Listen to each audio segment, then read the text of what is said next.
Thanks for joining us. I'm Dave Froehlich. Thanks for watching this edition of the Fox 7 Austin Crime Watch digital exclusive, where we're taking a look at some of the stories as well as other crime stories that have made headlines recently in our area and beyond. Well, police are now investigating a fatal apartment fire as a homicide. 2 people were found dead at a complex on Rialto Boulevard near Southwest Parkway and William Cannon. Here's more from Fox 7 Austin's Angela Shen. 2 bodies, 2 fires, and 1 massive investigation. Around 5:30 a.m., Austin Fire was called to the Pearl Lantana Apartments in Southwest Austin. Inside, a grueling discovery. When firefighters went inside to combat the fire, they discovered 2 subjects inside the apartment with obvious signs of trauma to the body. Police did not specify what kinds of wounds they had. Both were pronounced dead. Some neighbors woken up by the commotion, others by sprinklers activating. First thing this morning, I heard just a bunch of sirens, and I went back to bed thinking it was just, they're headed to the city maybe. I wasn't sure. But then I got up to go work out, and I walk out of my apartment, and there's about 10 fire trucks and cop cars and ambulance, and I had no idea what was going on. Police say the 2 bodies, a man and a woman, were on the 3rd floor. But there was also a fire in the garage. It seems like they're going to be connected. We don't know how, Okay. We're not sure how, if they were started separately or if it traveled. AFD is working to figure out what caused the fires, while APD is investigating the deaths. Many residents not able to go back to their apartments throughout the morning, while the sprinklers helped keep the fire damage to a minimum. Investigators are piecing together what happened behind the yellow tape. Makes me wonder about the safety of our complex. I guess you really never know how safe you are, but I just really hope their families are okay, and yeah, I don't know. It's really shocking. Angela Shen, Fox 7 Austin News. U.S. Marshals have arrested 3 suspects accused of capital murder. Investigators say 18-year-old Aiden Munoz, 37-year-old Bethany Libby, and 23-year-old Michael Carter conspired to kill Nicholas Taylor. Taylor was shot and killed in May of last year in North Austin near Colony Creek Drive and Northgate Boulevard. All 3 suspects are being held in the Travis County Jail with bond ranging from $150,000 to $750,000. Munoz's bond has been set the highest. 4 deaths in 1 week in the Austin area are believed to be the result of domestic violence. These 2 separate cases are being investigated as murder-suicides. Fox 7 Austin's Katie Pratt spoke with the Texas Council on Family Violence about how common this is and how to get help before it's too late. Domestic violence can happen to anyone. If we can't talk about it, we'll continue to drown in it. For many, many years, domestic violence was viewed as a family problem. It was seen as a women's issue.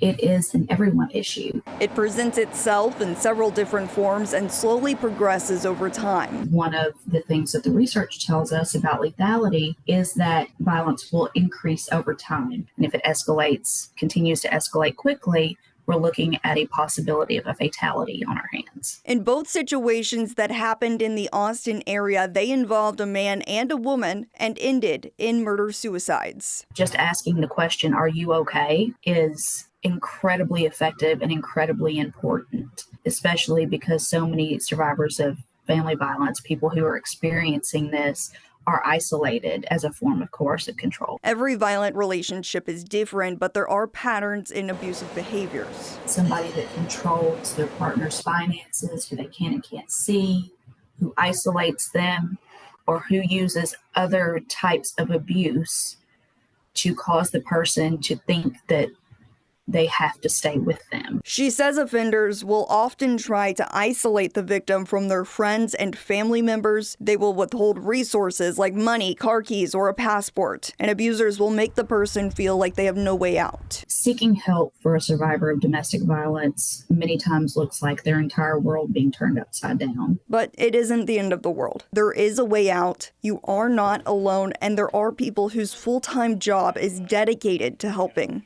Katie Pratt, Fox 7 Austin News. If you or someone you know is in an abusive relationship, you can visit the resources you see right here on the screen, where help is available 24/7. A murder suspect got out of jail after posting just $100 in bail. Governor Abbott called the move outrageous. Meredith Aldis has more on the story as the Travis County District Attorney is asking for a judge to increase the suspect's bond. $800,000 compared to just $100,000. A big difference when someone needs to pay up to get out of jail. Travis County judge decided $100 bond was sufficient for a murder suspect, allowing Stephon Morrison to bond out. Morrison is accused of shooting Keyshawn Cage back in October. Police say it happened at an apartment complex in South Austin, and Morrison's hoodie, shoes, and the gun investigators believe was used that night was found about 500 yards away. A witness told detectives Morrison and another person were arguing with Cage, calling Cage a snitch, claiming he worked with law enforcement and got another man locked up. The witness identified Morrison as the shooter. Morrison was arrested on November 6th for murder and tampering with evidence. His bail was set at $800,000. Now, the Texas Code of Criminal Procedure says a person accused of a felony must be released or their bail must be reduced if the state isn't ready for trial within 90 days. Now, the state didn't present these cases to a grand jury until day 91, and the same day, Morrison's attorney asked the judge to let his client out. Last week, the parties met to discuss the possibility.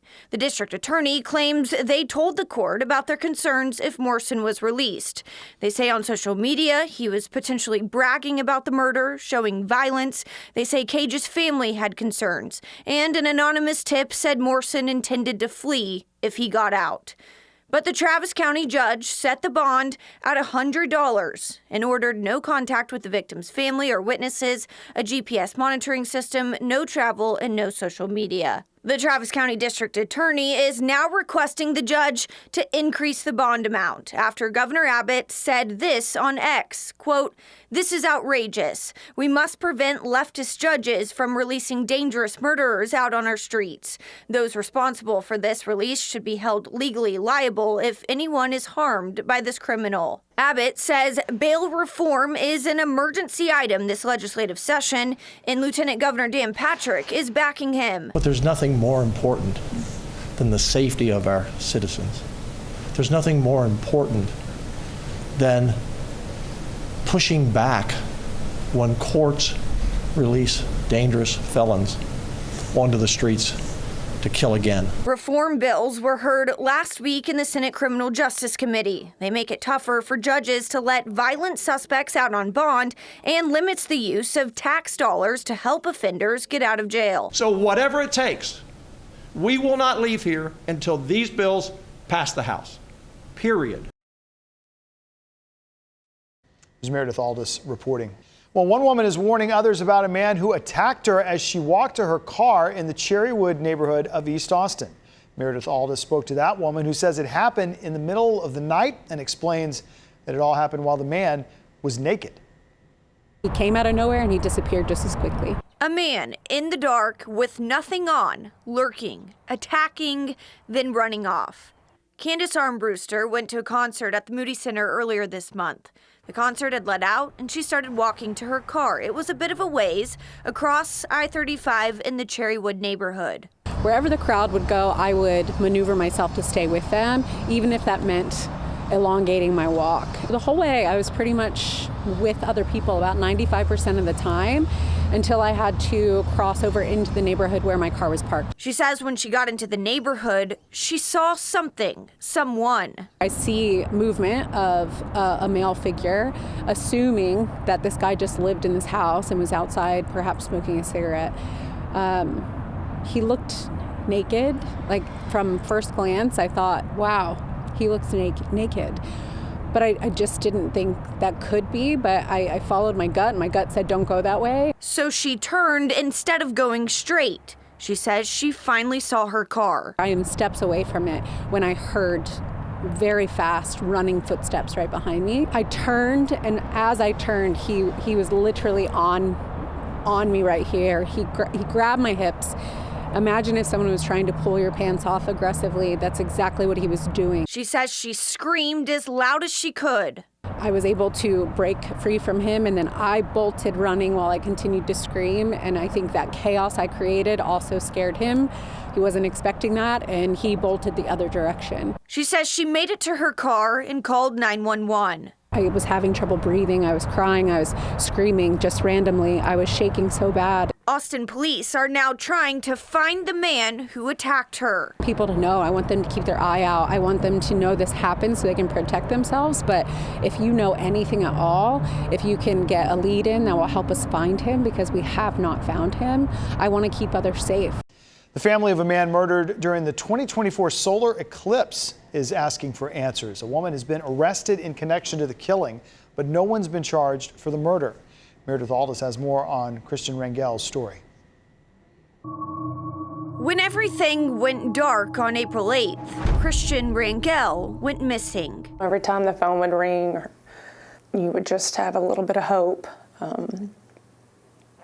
that it would always be him. Rangel had left his apartment and went to a Walmart in North Austin. He was spotted on this surveillance footage. As the vehicle's leaving the parking lot, it's obviously moving much faster than what you would normally travel in the parking lot. And you can see the passenger door opening and closing, indicating that someone was trying to get out or didn't have the door closed all the way. So it stood out in that sense. It started to kind of look like maybe this was some type of kidnapping situation. 10 days later, Rangel's body was found in a field on Spring Meadow Road in Southeast Austin. And I got the phone call. And, our lives have never been the same since. As they grieve the loss of their loved one. His smile was infectious. He had a big personality. He could make anyone laugh. He was also empathetic. Like, he could connect with people, and if anyone was struggling or having a hard time, he could always make them feel like they were seen or heard. All we're left with are pictures, videos, and memories. And, there's no more of that. Detectives say after going through Rangel's phone, they found a woman's phone number that was also associated with the vehicle Rangel got into at Walmart. Her name, Camry Wooldridge, who police say dumped Rangel's body. She's charged with tampering with a human corpse. She's out on bond.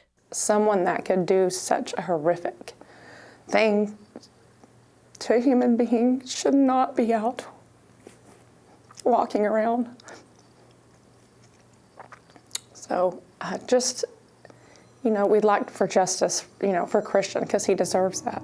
And investigators are working to figure out what happened to Rangel during that solar eclipse. There's still a lot of unanswered questions. And while everyone was watching the sun that day, investigators hope someone still remembers seeing Rangel. The day that he went missing being kind of a unique day for us with the eclipse happening. Kind of a memory stamp for people. So if anyone thinks they have any information, however small or minuscule it may be to them, can always help us kind of put together a more holistic pictures. I know that if this person that was responsible is held accountable, then that will help with closure for our family. There's up to a $10,000 reward for information that leads to an arrest. Meredith Aldis, Fox 7 Austin Crime Watch. Well, for more on the stories featured in this episode, you can head to our website, fox7austin.com, and click on the Crime Watch section at the top of the page. Make sure to catch Crime Watch stories, which premiere each Monday on Fox 7 Austin News at 9. You can watch also on our Fox Local mobile and connected TV apps, which are free to download. And you can stream the news on your phone as well on multiple platforms like Roku and Apple TV. Thanks for watching this edition of the Fox 7 Austin Crime Watch digital exclusive. Don't forget to subscribe to the Fox 7 Austin YouTube channel.